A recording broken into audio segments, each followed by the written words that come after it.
Il y a quelques temps, j'avais fait une vidéo où je faisais référence au film Matrix. Je pense que la plupart d'entre vous l'ont vu ou au moins en ont entendu parler. Et dans le film Matrix, il y a ce fameux choix entre la pilule bleue et la pilule rouge. La pilule bleue étant le fait de repartir dans la matrice et de retourner dans l'illusion, et la pilule rouge étant le fait de se réveiller. Et je vous disais, et je le pense toujours, que dans la vie, on a tous ce choix à faire entre la pilule bleue et la pilule rouge. La pilule bleue, c'est le fait de rester dans une vie qui est certes sur le moment même confortable, mais qui au fond de nous ne nous convient pas vraiment. Et à l'inverse, vous avez la pilule rouge qui est le fait de sortir de l'illusion, le fait de sortir de la matrice finalement et de créer la vie qu'on veut vraiment. Et évidemment, ça peut faire peur. Et tout comme Neo dans le film, quand il se réveille, quand il sort de l'illusion, il est là, mais il se dit mais qu'est-ce que c'est? Où je suis? On a des nouvelles sensations qu'on n'avait pas avant. On sort de son confort classique. Et surtout, on se dit ok, d'accord, maintenant j'ai pris cette décision. Je suis plus dans mon confort, ça fait un peu peur. Et qu'est-ce que je vais faire finalement? Qu'est-ce que je vais faire maintenant? Et on s'est tous posé ces questions. On s'est tous posé ces questions à partir du moment où on a fait ce choix.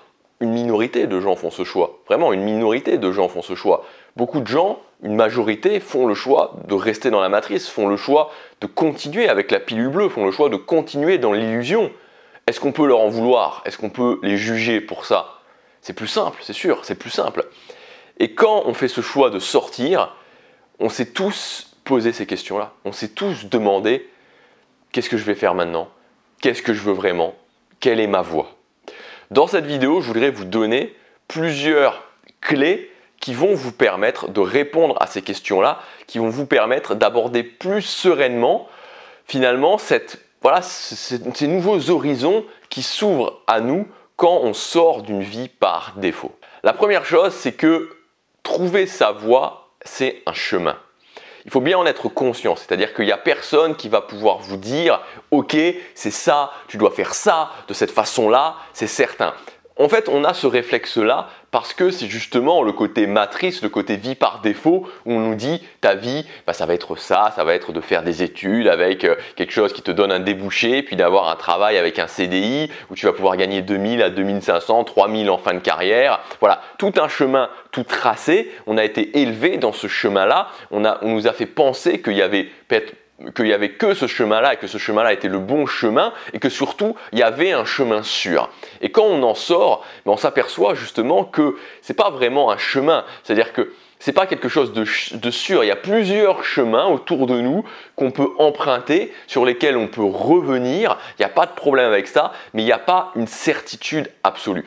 Donc il faut être conscient que ça va faire partie de sa vie et que la découverte de soi, la découverte de ce que je veux, la découverte de ce que je veux faire, la découverte de ma personnalité, tout ça, c'est un chemin. Il n'y a pas une réponse absolue. Il faut s'engager à faire ça évidemment. Il faut le faire, il faut prendre des actions par rapport à ça, mais il n'y aura jamais de certitude absolue. Tout ce qui est le chemin tout tracé, la certitude absolue, c'est absolument ça que tu dois faire. C'était vraiment le monde d'avant, c'était l'illusion, c'était la vie par défaut. Ce n'est plus ce que vous faites actuellement. Donc c'est normal qu'il y ait du doute, c'est normal qu'il y ait de l'incertitude, c'est normal qu'il faut se découvrir. La deuxième clé, c'est que trouver ce qu'on veut, c'est pas toujours quelque chose de plaisant. C'est pour moi l'inverse en fait du concept de la passion où pour trouver ce que je veux, il faut que je trouve mes passions, donc quelque chose que je dois aimer faire et seulement ensuite je peux par rapport à ces passions aller plus loin. Moi je rejette totalement cette idée. Quand j'ai voulu, quand je me suis dit je vais créer la vie que je veux, j'ai commencé à chercher mes passions, il n'y avait aucune passion qui me menait à ce que je voulais.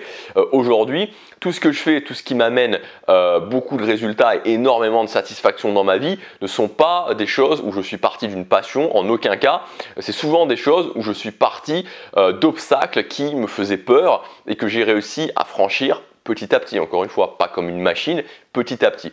Donc je veux vous dire que faire l'association entre trouver ma voie, découvrir qui je suis et faire absolument ce que j'aime, c'est en général une très mauvaise idée. Il y a régulièrement des gens qui m'envoient des mails à ce sujet-là, c'est un type de mail que je reçois assez régulièrement.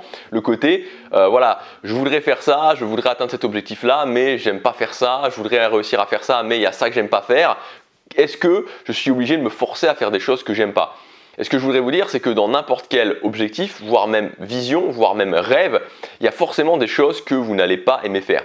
Pour vous dire, là, je vis en Asie, maintenant ça va faire un an, un peu plus d'un an que je vis, environ un an même que je vis en Asie. Voilà, c'était un rêve, mais vous ne pouvez pas imaginer à quel point c'était, ça veut dire une vision, mais un rêve aussi pour moi. Ça faisait des années que je voulais faire ça. Et il y a 10 ans en arrière, je voulais le faire, mais j'avais aucune idée de comment j'allais réussir à le faire. Et je pense très sincèrement que si je n'avais pas fait ça dans ma vie, ça aurait été un très très gros regret pour moi. Ça aurait été un très très gros poids si je ne l'avais pas fait. Mais malgré tout, il y a beaucoup de choses que je fais dans mon quotidien actuellement, dans mon quotidien, ouais, plus ou moins dans mon quotidien, parfois même vraiment dans mon quotidien, qui sont reliées à ça et que j'aime pas spécialement faire. Pour bien vous faire comprendre que dans n'importe quel projet, objectif, vision, rêve, il y a forcément cette part-là. Plus vous avancez dans le projet, dans l'objectif, plus vous pouvez vous détacher de ça. Mais au départ, vous devrez très certainement embrasser beaucoup de choses que vous n'aimez pas et vous forcer à faire des choses que vous n'aimez pas forcément. Et c'est important, c'est vraiment important de le comprendre. C'est vraiment important de le comprendre parce que sinon vous allez vous limiter pour beaucoup de choses. Il y a très fort à parier que dans 5 ans, dans 10 ans, j'aurai éliminé toutes les choses qui m'ennuient en Asie. Mais dans 5 ans, dans 10 ans, quand vous commencez une chaîne YouTube, par exemple, si vous voulez devenir créateur de contenu, au bout de 2 ans, au bout de 3 ans, quand vous gagnez 5 000, 10 000 euros par mois, vous pouvez vous permettre largement de délayer tout ce qui ne vous convient pas. Au départ, quand vous gagnez 0, vous ne pouvez pas. Troisième point, qui peut paraître évident, qui, si on y réfléchit, est évident, et que pourtant, très peu de gens qui veulent trouver leur voie, qui veulent trouver ce qu'ils veulent faire, mettent en application. C'est le fait de faire de nouvelles choses. C'est-à-dire qu'il faut bien imaginer qu'on est un point, et autour de nous, il y a un cercle. C'est le cercle des choses qu'on fait en général, le cercle des choses qu'on a déjà faites. Si je n'ai pas trouvé ce que je voulais, et que je continue à faire ces choses-là que j'ai déjà faites, je ne vais pas plus trouver ce que je veux. Vous voyez ce que je veux dire?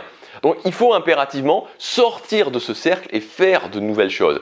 Et tester plein de nouvelles choses. Voilà, alors pas tester 20 choses par semaine, et vous devez vous dire, ok, je dois impérativement sortir, que ce soit des façons de penser, des façons de faire, des façons d'agir, des activités que je faisais habituellement. Je veux dire, il y a un très bon film, alors c'est une caricature évidemment, Yes Man, je ne sais pas si vous connaissez ce film, vous avez certainement aussi entendu parler, c'est avec Jim Carrey, où à un moment donné, voilà, il n'a pas la vie qu'il veut globalement, hein, pour résumer, et donc il va dire oui à tout.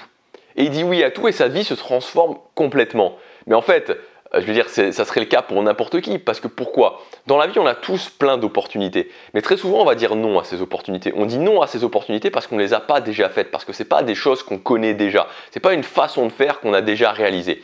Alors que si on se met à dire oui à tout, on va forcément tester des nouvelles choses, et donc on va forcément créer une nouvelle vie. C'est ça en fait. Et ça veut dire tout simplement, c'est un peu le message de ce film, c'est que si je fais des choses nouvelles, je vais forcément créer une nouvelle vie, je vais forcément apprendre aussi à me découvrir. C'est ce qui se passe dans le film, il se découvre énormément. Et enfin, le dernier point, pour trouver sa voie, apprendre à se connaître, c'est le fait de s'engager en fait, de s'engager très fort. Pourquoi? Parce que quand on va tester des nouvelles choses, quand je ne sais pas ce que je veux faire, quand je veux me découvrir, que je me fixe des objectifs, que je me fixe des nouvelles activités, le danger c'est de se dire bon, je ne sais pas si ça me convient vraiment, je ne sais pas si c'est vraiment quelque chose que j'aime, donc je vais le faire à moitié, donc je ne vais pas vraiment m'engager. Vous n'aurez pas de résultat en faisant ça. Il faut vous dire ok, je vais me fixer cet objectif-là, apprendre une langue, apprendre une compétence, voilà, développer un business sur YouTube, peu importe ce que vous voulez, voyager. Et je vais m'engager à 100%. Je vais m'engager comme si c'était la meilleure idée que j'avais jamais eue. En vous engageant, en passant à l'action massivement, en le faisant à fond, vous allez avoir énormément de retours par rapport à vous-même, par rapport à ce que vous voulez. Et c'est une façon justement d'apprendre à se connaître. Voilà pour ces différents éléments. Ne vous affolez pas, c'est normal, comme je vous ai dit dans la première clé, c'est un chemin à faire. Si vous voulez aller plus loin, ce que j'ai voulu faire pour aujourd'hui et pour demain, c'est sortir un pack exceptionnel, le pack complet en fait de toutes mes formations pour réussir à trouver sa voie, apprendre à se découvrir, construire un projet de vie. Donc vous allez avoir l'intégrale des formations que j'ai déjà mis en ligne à ce sujet-là et dont la plupart ne sont pas disponibles aujourd'hui à la vente. Donc vous allez avoir la formation Mission de vie, qui est une formation pour vraiment se découvrir soi-même. Dans cette formation Mission de vie notamment, vous allez pouvoir accéder à un test, je vous donnerai un test de personnalité à faire, qui est pour moi le test le plus important. Et je ne parle pas de test de personnalité en mode les magazines, là, les 10 questions pour savoir qui vous êtes. Non, je parle d'un vrai test de personnalité. Vous avez très certainement jamais fait de test de personnalité de cette façon-là. Donc je vous donne, alors c'est pas toute la formation évidemment, il y a beaucoup d'autres choses, mais je vous donne ce test de personnalité à faire. Vous allez pouvoir vraiment, en faisant ce test, vous découvrir. La deuxième formation, c'est la formation projet de vie.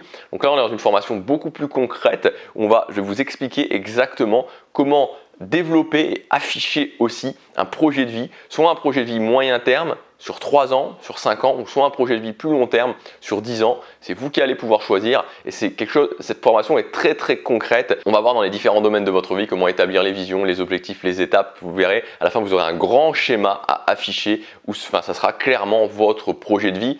Et enfin, la dernière formation, c'est la formation audio qui s'appelle Comment trouver sa voie. Dans cette formation, à la différence de la formation Mission de vie qui est plus pour se découvrir soi-même, là, on va plus découvrir sa voie, ce pourquoi on est fait. Voilà, donc le pack complet de formation pour trouver sa voie est disponible jusque demain soir avec plusieurs centaines d'euros de réduction. Ensuite, ce pack disparaîtra, les formations ne seront plus accessibles. Donc, c'est le premier lien dans la description. Je pense qu'à ce moment précis de l'année, c'est un excellent moment justement pour mettre en place tout ça dans votre vie, pour pouvoir démarrer la nouvelle année sur de bonnes bases. Passez à l'action, chaque jour compte.